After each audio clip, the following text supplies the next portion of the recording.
Buffy lives. So, if you don't know who I am, I will let you know that I am a pretty big fan of the Buffy the Vampire Slayer TV series that aired from 97 to 2003. Pretty big, I'll say. And, first got into it in the middle of season 6 when I was 13 years old. They were reruns on FX network. They aired 2 episodes a day, and I would just started watching it, and it blew my mind away with how great it was. And it became a whole thing. A lot of my personality developed from that show, and became a big part of my life. And then it ended. Not too long after I started watching it. And you had the spin-off, Angel, which then also ended in 2004. So, I started right around the start of 2002. So I'd say I had about a 2.5-year period of this whole new world that was given to me, this Buffyverse. And it was very formative for me in my teenage years, so it's been 21 years. Shit, I'm old. But yeah, 2004 was 21 years ago. And if you're not counting anything that came out in comic book form, which is nice to have, it's not the same as a visual or audio-visual medium as a TV show or even a movie. But we've had nothing like that since Angel went off the air. And that was the end of the Buffyverse. So, but then as time went on, people still are watching Buffy. New people are watching Buffy. It still stays a big part of pop culture, at least in the genre circles. People are fans of horror, sci-fi, fantasy, or just plain good frickin' writing. And people, they talk about wanting more. Whether it be a movie, a spin-off, or even a sequel in some way. I do remember at the time there were talks of spin-offs centering around possibly Giles and like a Ripper series, or Faith even, which with Spike they added, I would have enjoyed that. But for whatever reason they didn't develop. Much like the animated series of Buffy the Vampire Slayer that did have like a 5-minute special made to try to sell it. It didn't get sold, which is unfortunate because I feel like it would have been fun to watch. But it never happened. So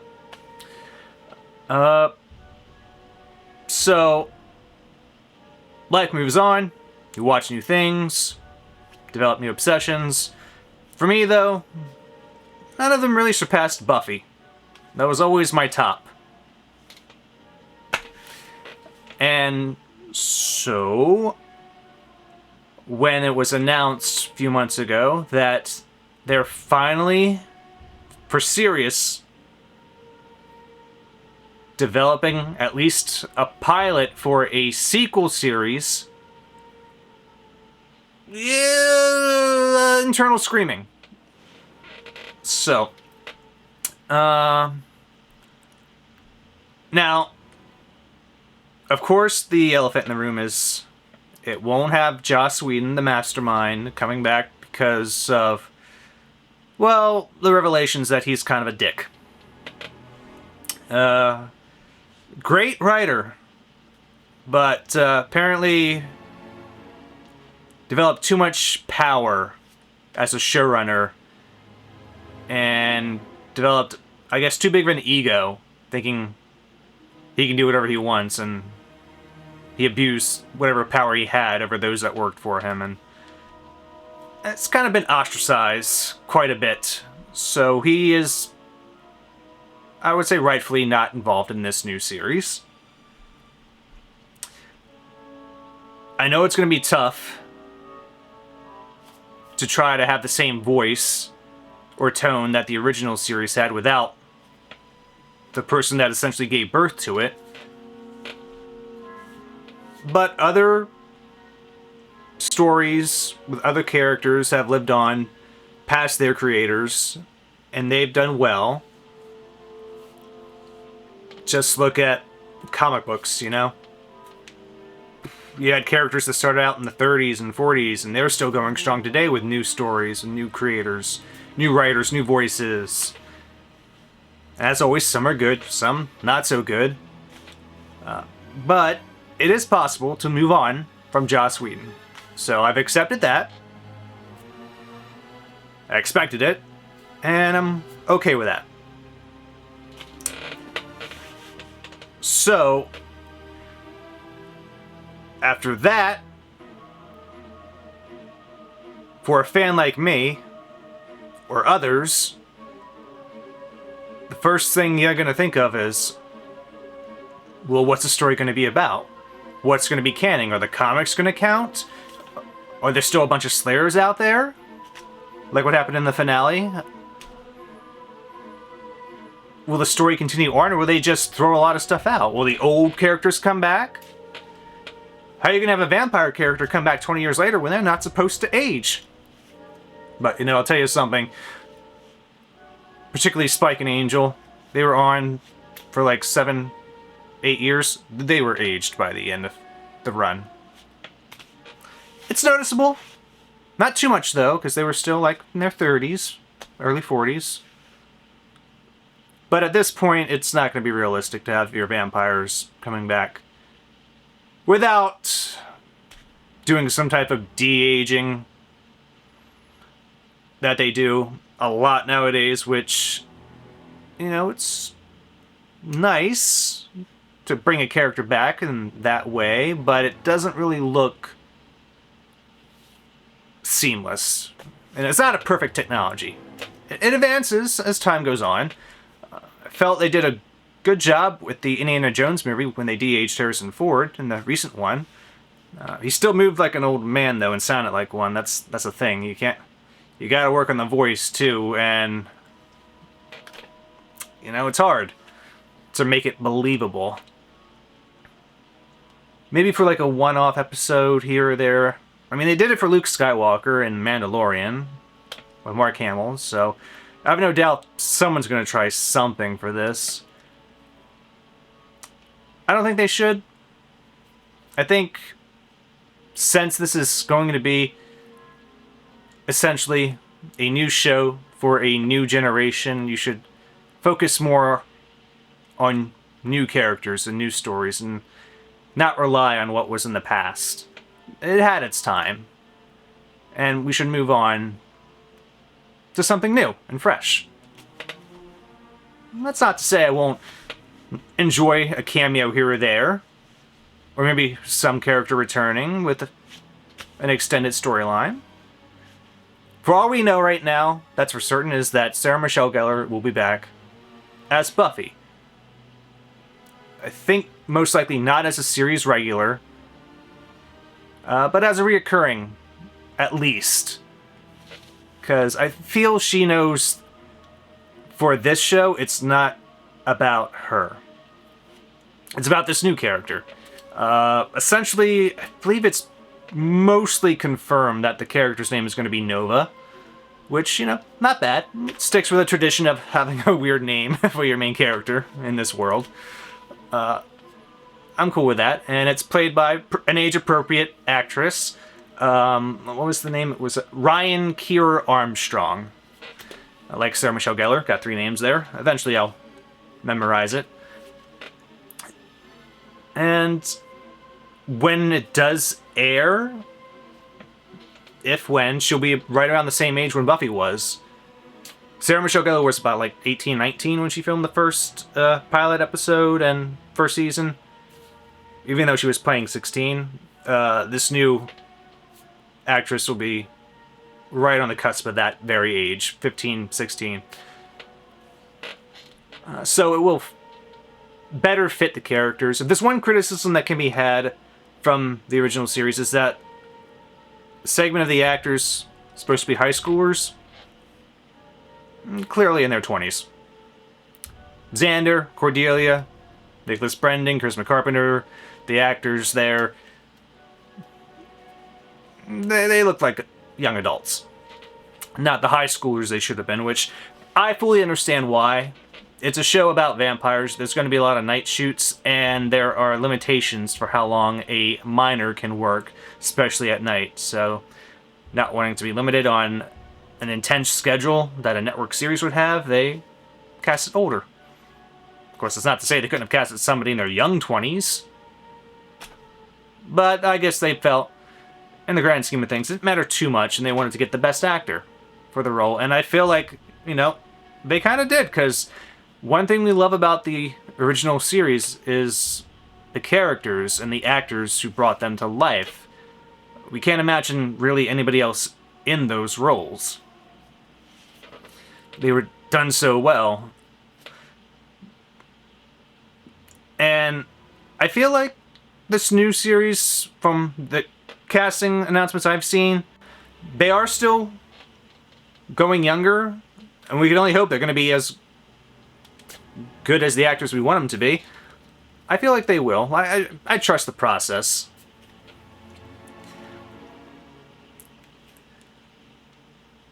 I do feel that for this series, though,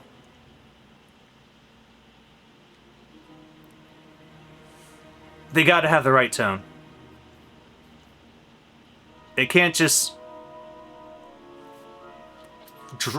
drastically alter what made us love the original series and how they write and execute the story.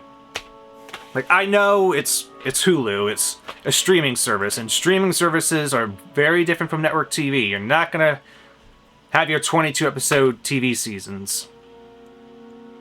I'm not gonna like it, but I will be able to understand the limitations that you get with that. I mean, from what I've read, it was very intense just doing this show on network TV, because you have 22 episodes a year, and you're shooting an episode for every 8 days with some breaks in between, but at the end of the series, they were just burnt out. That's why it ended when it did. Like, Sarah Michelle was like, I can't really do this anymore, I'm done. And, she earned that right. The show went longer, I think, for anyone thought would go. I'm thankful we got what we did, though.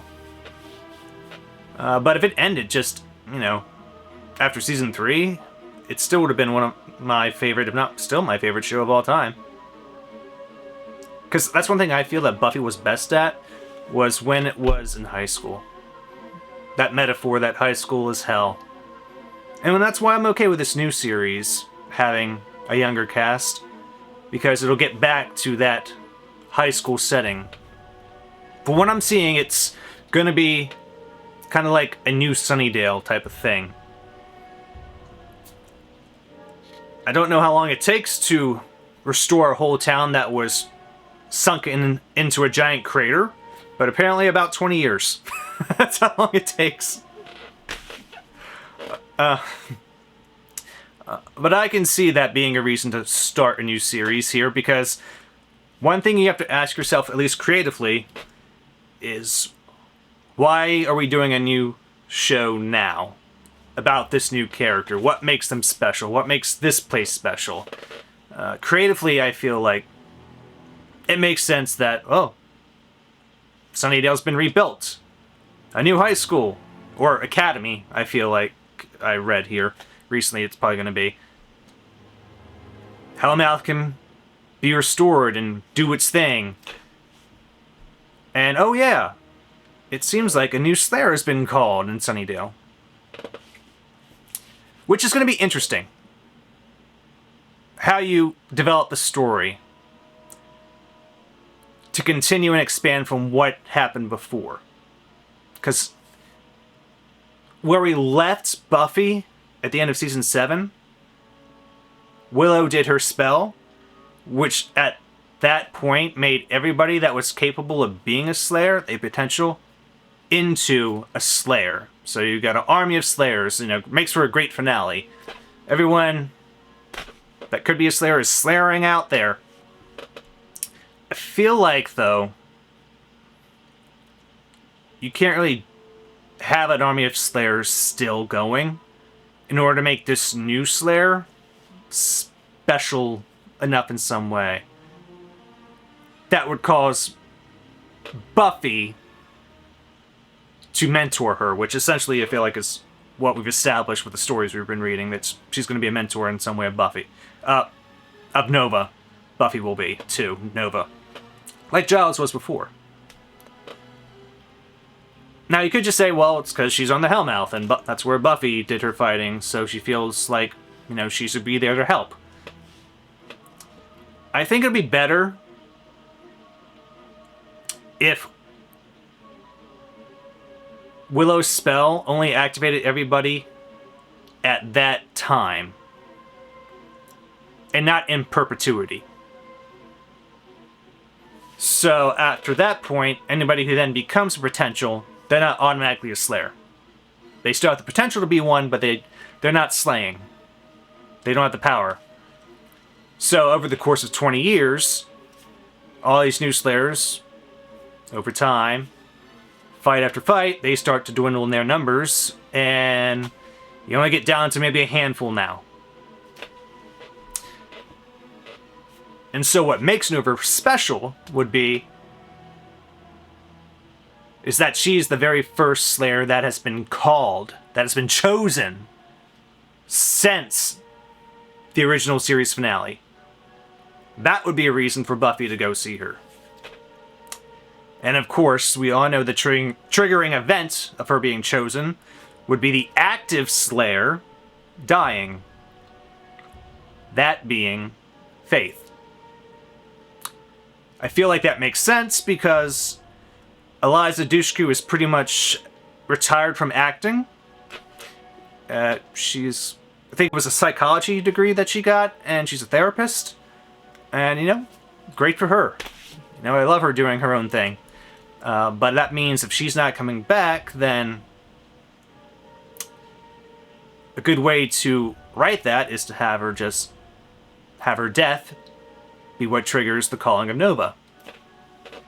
And you can even have the person who killed her be like this, big master-type vampire who could be your big bad for the first season. If it gets past the pilot, which has been ordered. Because I feel like that's something the show should do, at least establish vampires as a threat. Because it is a show about a vampire slayer. That's one thing I loved about Buffy with the first few seasons, is how you had the Master, then Spike and Drew, and then Angelus being like just your overall main baddies. And then over time, they have to get bigger and bigger threats as the seasons go on. So the vampires kind of went a bit to the wayside. But for your new show, you gotta at least bring them back, reestablish them. But I feel like that's a good way to go about it. But yeah, so now you have your new Slayer after that, and she'll find her new gang of Scoobies, friends. They're going to have their own quirks. We don't know really much about any of them, except just today, recently, they was announced Kingston Burns will be playing a character named Carson, supposedly, who's a popular student at the new Sunnydale Academy that Nova is going to. She's got a crush on him. So it's going to be like, your main love interest that Angel was. He's not going to be a vampire. I don't know, or will he? I don't know, he's going to school, so if he does, it'll be something that happens later on. So, because that's the fun thing about Buffy is there are consequences in that world. If something happens to you, it happens. If you become a vampire, you're a vampire. If you die, you're dead. Unless you're the main character, because then you can come back at least twice. So, they're gonna have your love interest. It's required. It's a vampire show. You gotta have loving going on. Because you gotta have people that we ship. Now, speaking of that, people are gonna want to see one character return. More than most. He was the most popular character aside from Buffy. It's Spike. James Marsters. Ever since this announcement, I've seen pictures and videos of him, and he has been losing weight again. So if he hasn't been contacted already, he's definitely preparing himself for that call if he gets it, which, you know, understandable. You got the question still of how is he still a vampire 20 years later, but he looks older.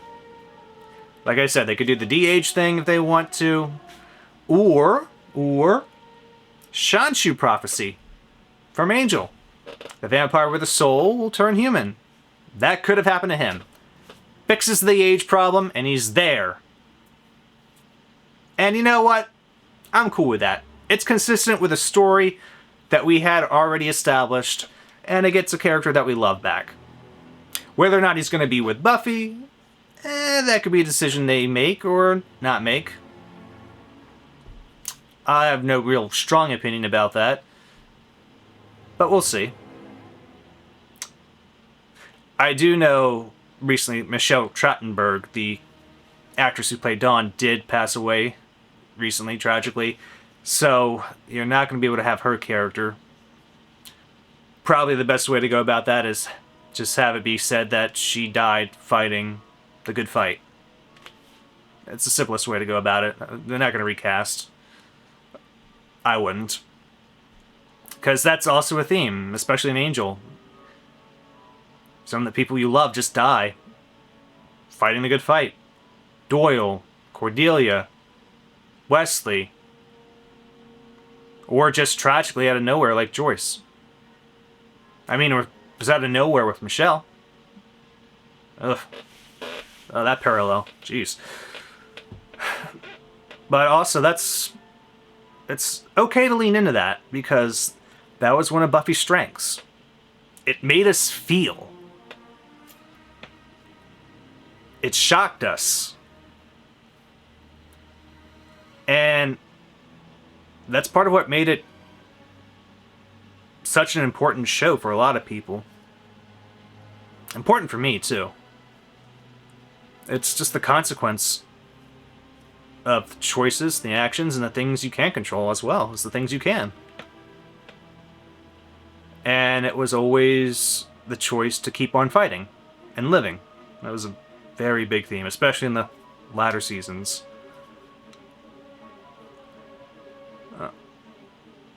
But there's still some people that can come back. I will say, the most likely people that will come back on this show, at least if not for an episode or two, will be Willow, Allison Hannigan, because Buffy's best friend. You gotta have your big witch. I know she's game for it, so I would expect to see her if the show is a success and goes on, definitely. Maybe Giles here for an episode or two. It is not going to be major reoccurring. He'll probably be off in England, starting up a new council, having already done that. Who knows? Oh, Andrew. You can have him come back, be a watcher. That's always possible. But another person I feel will also come back, or at least a lot of fans will be receptive to coming back for a little bit. Oz. You know, Seth Green, he's still friends with Sarah Michelle. Easily to have him come back for an episode or two. Like, there's a new werewolf that's introduced, and they're like, Buffy's like, I know somebody who may be able to help. Bam! Oz! There's your story. So, I think it's likely he shows up as well. Angel, he'll be mentioned, he won't show up. I would not expect him to show up. Unless they de-aged him, which that's something for future problems to be had if you want to bring him back. I don't think he will. You don't need to. You still could bring Drew back, though. Juliet Landau, she still looks great for her age, and, you know, I'd say, with the right... Just keep her in vamp face. It can work. That is the beauty of the vamp face for vampires. They've aged. Make them all bumpy-faced. Then you won't notice it as much. It could work. So I wouldn't hate her coming back.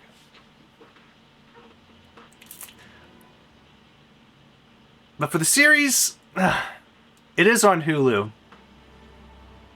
It's going to be hard.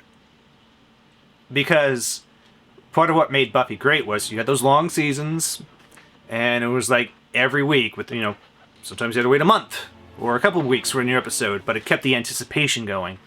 Whereas with a streaming service, some of them, they'll just dump all season's episode all at once, and you can't get that same anticipation going for, like, what's happening next week or the week after that.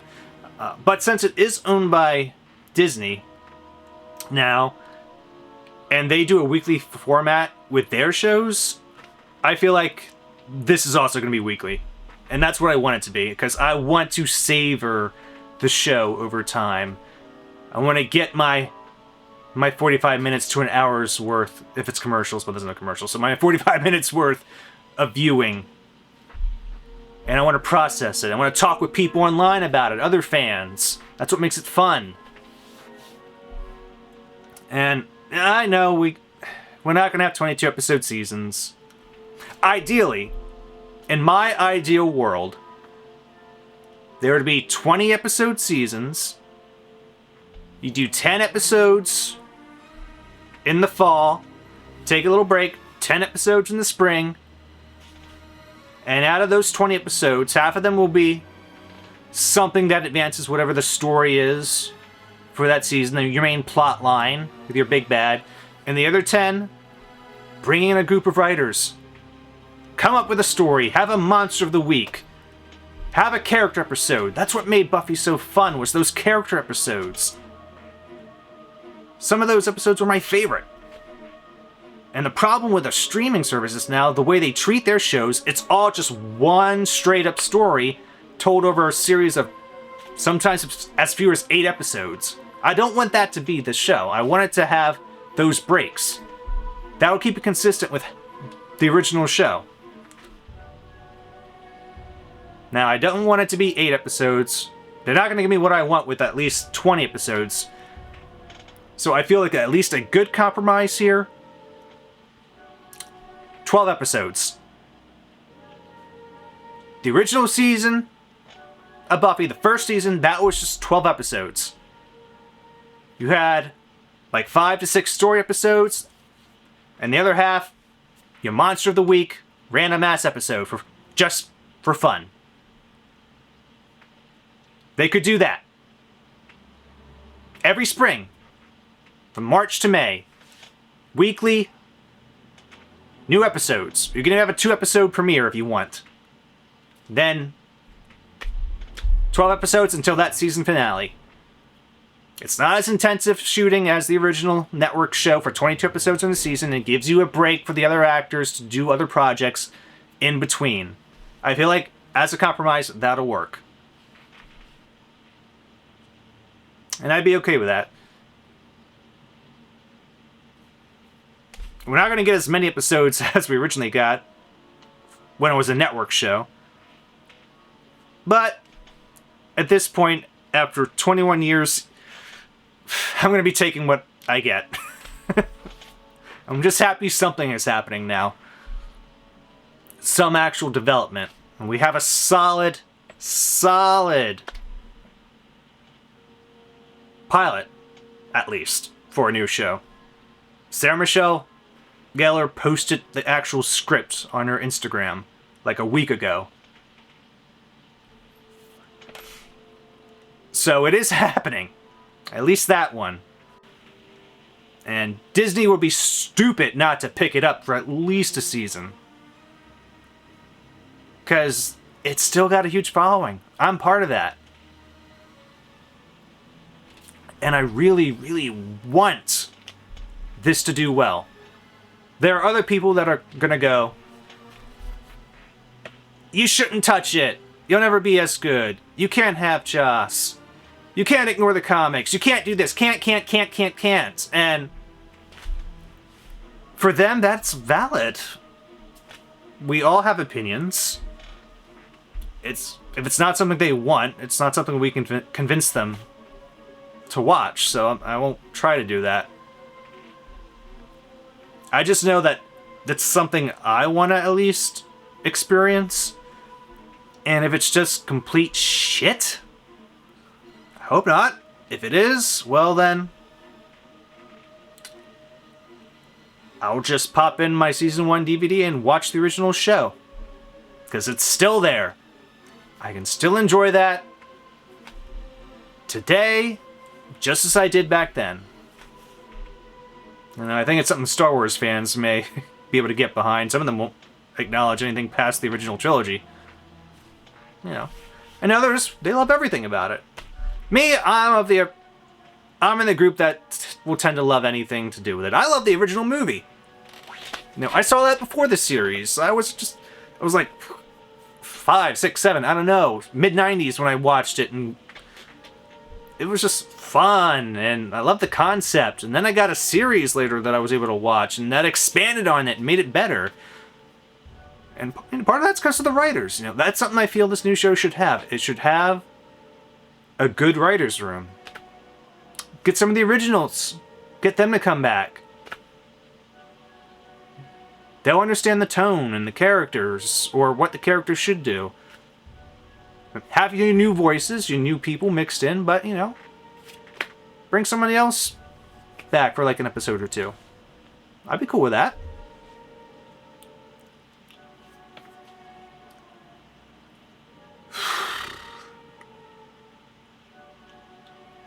I can't help but think that I've thought about what I would do so long if they were to do new series, that eventually they may not have just done the sequel series, because, as I mentioned before, a show about characters that aren't supposed to grow old, you can't bring people back. So if they had done a reboot series, like a full-on remake, not ideal. Unless I was doing it. Because I'm selfish that way.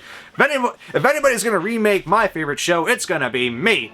And I'll fuck it up all on my own. Because I do have some fun ideas about what I would do. One thing you have a disadvantage of with a network show is you make it up as you go along. So you get your inconsistencies between some characters and your plot lines between seasons, your little retcons. We've all seen it. You know, we can do it with Buffy. So I know if I were able to remake it now, I could fix some things, make things more consistent, because I have a vision. But nobody gives a crap about me and my vision, so I know it's not going to happen, but it's fun to think about. Because that's a thing, you know. Buffy is a very good, and, well, it's iconic. Like, it's the show, Buffy the Vampire Slayer. So doing a sequel to that, that's not about her, like, that's the thing. How do you title this? You know, there's no real title that's been announced yet. You know, maybe it's New Sunnydale, or Nova the Vampire Slayer. I guess that's fine. I mean, just look at Star Trek. You had Star Trek, the original series, then like 20-some years later, you get Star Trek, The Next Generation. Hell, you could call this Vampire Slayer, The Next Generation. It fits in with the original narration. In every generation, there is a chosen one. Well, it's a new generation. We got a new chosen one. But I think, for simplicity's sake, just call it Nova the Vampire Slayer. Just like we could have had Faith the Vampire Slayer. I feel like that's the best way to keep it consistent. Because you got a Vampire Slayer, and this is who it is. Our first one was Buffy. Now we got Nova. If they stick to that name. It seems like that's essentially the name. Any other character names, though, we don't know. Nothing's solid. Nothing is set in stone until they actually do the series. after the pilot, because Buffy had its own pilot. You could watch it on YouTube. Wasn't meant to be aired, and that had changes. You know, they've recast Willow and Principal Flutie. So, things can change from what it is now. But I'm excited. I will say that. I am excited for this. And I don't know how often I'm going to be posting on this channel. But I do know if this does go to series, I'm going to become that bitch again. I'm going to be fully in it. And I will be doing some type of recap on here about every episode I see. I hope it's successful. I've been waiting for something like this to be successful. I want it to be good. I want it to make me feel what I felt before, again, in the same way, but different. Ugh. So hard to do something like this. And I know we're wary. We don't want it to ruin what came before. I don't think it will. Nothing can ruin what I experienced then. What I still can. What I can just rewatch. Put in my DVD. Like I said. It's there for me still. But we don't want them to do something that can't be undone. That's something that happened with Star Wars when Carrie Fisher died. You can't try to do that sequel series again with her. Because, you know, she's gone. You know, they only had the one shot at it, and it was not as well received as many people felt it should have been, you know. And that was a failure due to the writing. There was not a cohesive vision. So I feel like that's the most important thing here, a cohesive vision. You gotta have that. You have to establish what your story is, at least for that first year. And if it is successful, the years after that. And without Joss being there, you know, people will question it. He was good at what he did for his time. I only hope these new showrunners can be just as good. I believe the new showrunner did win Best Picture for, was it Nomadland? Let me see here. It was Chloe Zhao. I think I'm pronouncing that right. She's directing the pilot, but the showrunners are Nora and Lila Zuckerman. And it's going to have a female voice, which it's something the show should have. Buffy is a very feminist show. And you need people that will treat that right. Especially after everything that happened with Joss. I don't fault them for that. And I'm totally cool with whoever they get. Man, woman, I don't care. As long as they have a vision for what they want to do. And that's all I can really hope for. So, thank you for sticking with me with my rambling for like 40 minutes here, jeez. But I'm just, you know, I'm just an elder millennial guy who has his favorite show and is finally getting something new to continue that show. That's not a comic or a book. It's something I can see and hear. And I'm excited for it. So, like I said, I may post new updates on whatever pops up, what I have an opinion on. I will try to just be honest about it. And, yeah. So, that's it. Thank you for watching, and, as always, remember, Buffy lives.